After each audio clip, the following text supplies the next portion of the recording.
ज्यूत भगवान और दो बहनें की कहानी।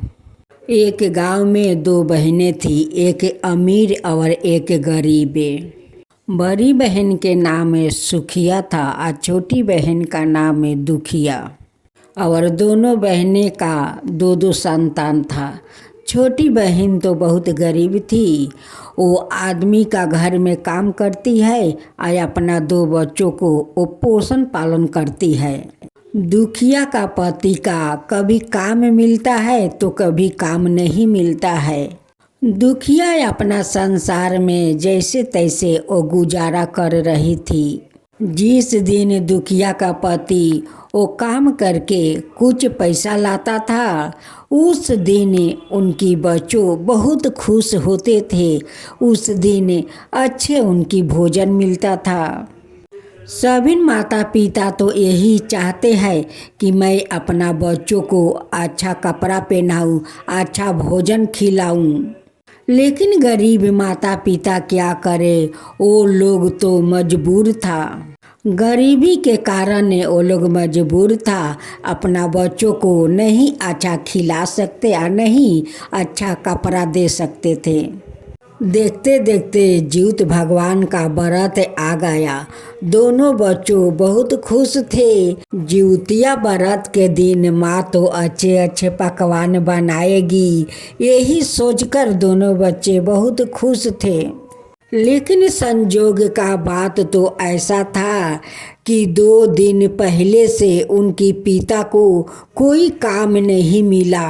वो बहुत काम ढूंढा लेकिन काम कोई नहीं मिला और नहीं बेचारा वो पैसा कमाकर घर ला सका। दुखिया एक घर में काम करती थी।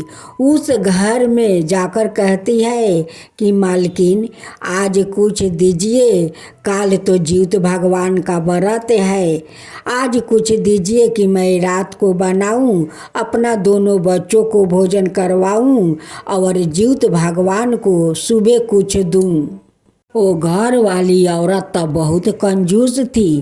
कहती है कि देख, मेरा घर में तो अभी अन्न नहीं है, ये थोड़ा आटा का भूसी है, अगर ले जा सकती है तो ले जा, उसी को बना कर अपना बच्चों को खिला देना और खुद खा लेना और सुबह ज्यूत भगवान को दे देना। दुखिया कहती है कि मालकिन आपको तो ज्यूत भगवान बहुत कुछ दिया है, बहुत सारा धन दिया है, और फिर कहती है कि हमारा घर में एक दाना भी नहीं है, ये आटा का भूसी ले जाओ। ठीक है, वही मुझे दे दीजिए। दुखिया उस आटा का भूसी लेकर आती है तो दोनों बच्चों कहते हैं कि माँ आज तो माँ मालकिन तो पैसा दी होगी, तुम आज पर पकवान बनाना और हम लोग भी भोजन करेंगे, उसी में से ज्यूत भगवान को सुबह भोजन दे देना माँ। माँ आँख से आंसू बहाते हुए कहती है कि बच्चों मालकिन कुछ नहीं दी, कुछ नहीं दी बच्चों, वो आटा का भूसी दी है। भूसी का नाम सुनकर दोनों बच्चों उदास हो जाते हैं और कहते हैं कि माँ तुम सुबह क्या दोगी, हम लोग शाम को क्या भोजन करेंगे माँ, घर में तो कुछ नहीं है, पिताजी को काम भी नहीं मिलता है। उसी भूसी को दुखिया 2 रोटी बनाती है और छोटे छोटे 2 लिट्टी बनाकर वो रख देती है। वो 2 रोटी अपना बच्चों और पति को परोस देती है। तब बच्चों कहते हैं कि माँ हम लोग का दोनों रोटी परोस दिया और तुम क्या खाओगी? माँ तुम तो कल 24 घंटा उपवास रहोगी, आज भी कुछ नहीं खाई है, अब फिर कल भी 24 घंटा उपवास रहना है, कैसे रहोगी माँ? माँ कहती है कि बच्चों तुम लोग का पेट भर जाएगा तो मेरा भी पेट भर जाएगा। दोनों बच्चों कहने लगा कि माँ कुछ थोड़ा सा खाकर पानी पी लो, ऐसे उपास मत रहो माँ। माँ कहती है कि बच्चों, जीवित भगवान बहुत दयालु है, वो मुझे सहन करने के लिए वो शक्ति देंगे और मैं 24 घंटा उपास कर लूँगी। दुखिया सुबह उठती है, झिंगुनी के पाता पर वही 2 भूसी का वो लिट्टी जीवित भगवान को और चिलू सियारिन को परोस देती है और उनसे क्षमा मांग लेती है कि हे चिलू सियारिन, हे जीवित भगवान, मुझे क्षमा कीजिए, मेरा पास कुछ नहीं है, जो था वो मैं आप लोग का भोजन मैं दिया हूँ, उसी को आप लोग खुशी से स्वीकार करें। दुखिया 24 घंटा उपास रहती है और शाम के पहर नदी नहाने जाती है। वहाँ पर जीवित भगवान को कथा सुनती है और कथा सुनकर आती है और शाम को घर में सो जाती है। जब सुबह उठती है तो उनकी दोनों बच्चों बहुत चिंता करते हैं कि माँ काल से 24 घंटा उपास है, आज भी घर में कुछ नहीं है, माँ कैसे पारण करेगी। दोनों बच्चों कहते हैं कि माँ, मौसी तो बहुत धनी है, उनकी घर में तो बहुत कुछ है, बहुत सारा दाल चावल आटे सब कुछ भरे हुए है। मैं मौसी के घर हम दोनों जाते हैं और मौसी के घर से कुछ लाते हैं ताकि माँ बना कर तुम पारण कर सको। दोनों भाई बहन खुशी खुशी से अपना मौसी के घर जाता है। वो मौसी देख कर घर का वो दरवाज़ा बंद कर देती है। दोनों बच्चों दरवाजे पर खड़ा होकर वो कहता है कि मौसी दरवाज़ा खोलो, कुछ दो मौसी, दो की माँ बनाकर पारण कर सके। माँ काल से 24 घंटा उपास है, अभी तक पिताजी को कोई काम नहीं मिला, कैसे माँ पारण करेगी, कैसे उपवास रहेगी। कुछ तो दे दो मौसी, कुछ तो दे दो। लेकिन मौसी तो घर का दरवाज़ा ही नहीं खोली।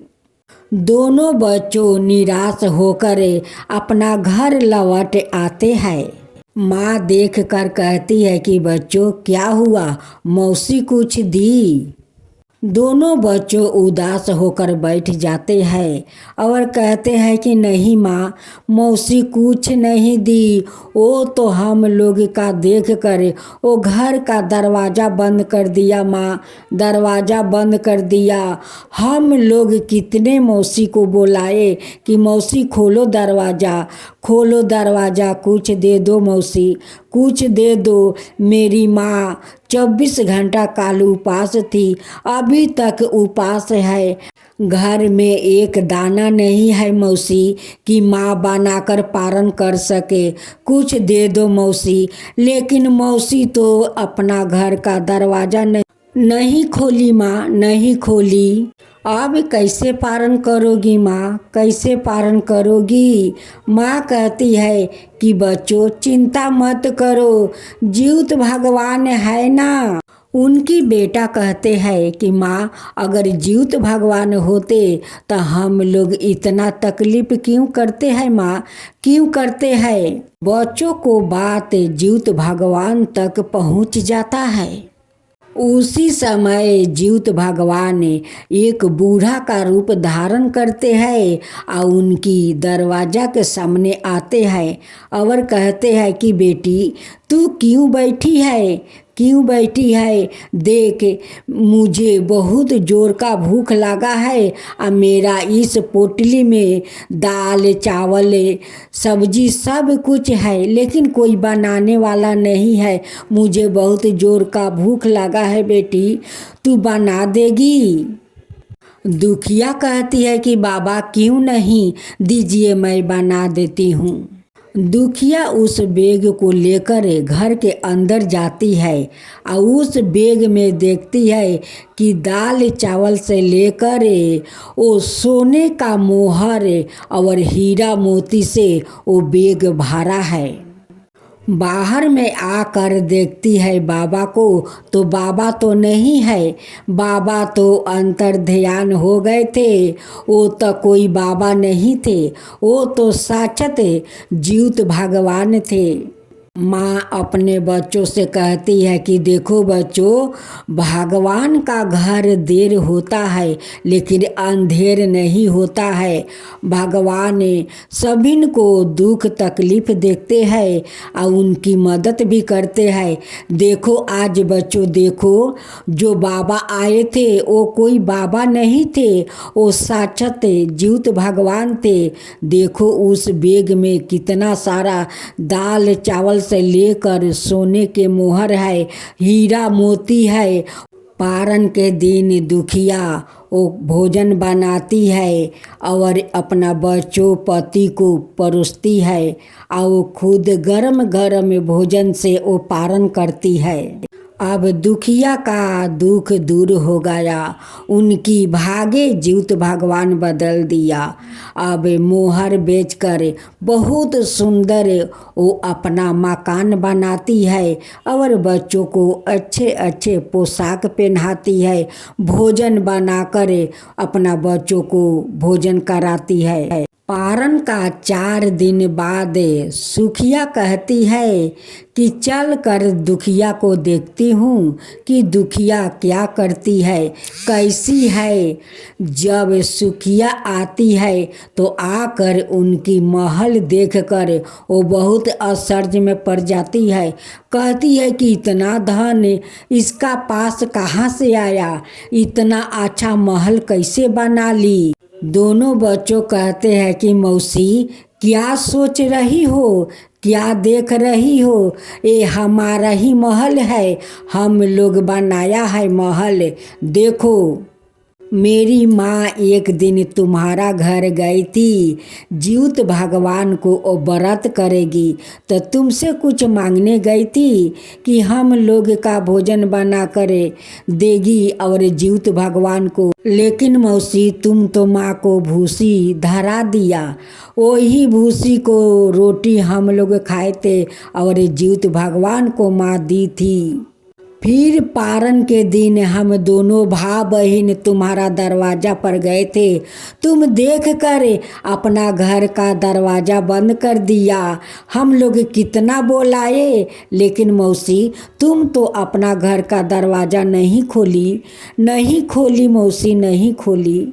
आज देखो मौसी, जीवित भगवान छप्पर फाड़ कर दिया है, छप्पर फाड़ कर देख लो। लेकिन मौसी का तो अपना भूल का पछतावा नहीं हुआ, नहीं अपना बहन से क्षमा मांगी, वो चली गई। फिर अगले साल जीवित भगवान का व्रत आया तो मौसी भी सोचने लगी कि मैं क्यों ना भूसी के रोटी बनाकर मैं भी जीवनी के पते पर सुबह जीवित भगवान को भोजन भूसी के रोटी दूंगी और चिलू सियारिन की। मौसी सुबह भूसी के रोटी चिलू सियारिन जीवित भगवान को देती है, 24 घंटा उपवास करती है और पारन के दिन अपना बच्चों को अपना छोटी बहन का घर बैठाती है कि जाओ तुम मौसी के घर से कुछ लाओ कि मैं भोजन बनाकर पारण कर सकूं। उनकी बच्चे आते हैं और कहते हैं कि मौसी माँ बोली थी कि जाओ मौसी के घर से कुछ लाओ, वो बनाकर पारण करेगी, कुछ दे दो मौसी। मौसी आटे दाल चावल नाना रकम के सब्जी एक बैग में भर कर दे देती है। कहती है कि ले जाओ बच्चों, ले जाओ, माँ बनाकर पारण करेगी, ले जाओ। दुखिया तो सीधा साधा वो औरत थी, उनकी मन में कोई हिर्सा नहीं था और नहीं अहंकार। ले जाकर माँ को बैग देता है कि माँ लो देखो मौसी बहुत कुछ बैग भर कर दी है। लेकिन भाग्य का लिखा कोई नहीं मिटा सकता है। जब वो बैग खोलकर देखती है तो बैग में वो कुछ नहीं था, वो ईंट और पत्थर था। जीवित भगवान ने उसमें ईंट पत्थर बना दिया क्योंकि जीउत भगवान ने दुखिया का अन्न से उसे पारण नहीं करने दिया। वो बेग लेकर अपना बहन के घर आती है और कहती है कि दुखिया, तू मुझे क्या समझती है? मैं अपने बच्चों को पेठाया था तो तू ईंट पत्थर भर कर बेग में दे दिया। देख, तू बेग खोल कर देख, मुझे तू ईंट पत्थर क्यों दिया? जब दुखिया बेग देखती है तो उस बेग में दाल चावल नाना रकम के सब्जी। दुखिया कहती है कि बहन, इसमें तो जो दिया था वही है, ईंट पत्थर कहाँ है? जब वो बेग में देखती है तो देख कर वो आश्चर्य में पड़ जाती है। वो कहती है कि ये सब कैसे हो गया? तब दुखिया कहती है कि बहन, तू मुझे पारण करने के लिए तो कुछ नहीं दिया, मेरे बच्चे के मुख पर दरवाज़ा बंद कर दिया। और मैं तुझे बेग भर कर दिया तो तुम मुझे कहती हो कि ईंट पत्थर दिया है। मैं ईंट पत्थर नहीं दिया है, जो सामने देख रही हो वही मैं दिया है। ये तो जीवित भगवान का चमत्कार है कि तुम्हारा पास जाकर सारे अन्न ईंट पत्थर बन गया, कंकर बन गया। अब मेरे पास आकर देखो, जो जो तुम्हें दिया था वही सब कुछ है। ये तो जीवित भगवान का चमत्कार है दीदी, चमत्कार है। तब जाकर सुखिया अपना बहन से क्षमा मांगती है। कहती है कि बहन, मुझे तू माफ़ कर दे, माफ़ कर दे। मैं तुझे भूसी दिया, तेरा बच्चों को देखकर दरवाज़ा बंद कर दिया, कुछ नहीं दिया। तो देख, तेरे घर में जीवित भगवान ने इतना सारा धन दिया कि तेरा धन कभी ख़त्म नहीं होगा बहन, ख़त्म नहीं होगा। मुझे क्षमा कर दे बहन। तब बोलो जीवित महाराज की जय, जीवित भगवान की जय।